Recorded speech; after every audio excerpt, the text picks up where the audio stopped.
ntandise omuyigo gw'okunoonya abogerera mu nnemba baatulamusa baatumira ba manager mwanwa obuudi mwakolaki mwalamusa na buli kimu Flagala olina ennemba de watumira kuko obabe njira lwe natumira olina ennemba de wayogereramu okuwena waako bambulekanwe kutudi nze tinaa kutudi mu Lwemba olwemba nakutumira butumire natumira bw'abantu wakobotya Lwembe mu kwatulye Fulawagala takola gwe mweto w'embuziye guno mwaka mukambwe kamba kuba endongo nze ni mwembi musogera ekyo nze tikyegana olusoganda lukuba munsi n'olubone kipasa mukonko nange okuba kyenkani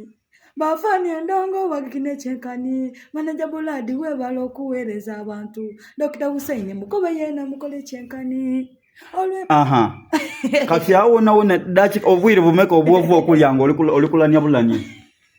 lwaito tukire ku nsonga n'otandika butandike aye kati ekikulaniza producer n'olanya manager Dr. Hussein noze wikojja atakula ndi ku muyigo ono n'asoose gwezo okufuna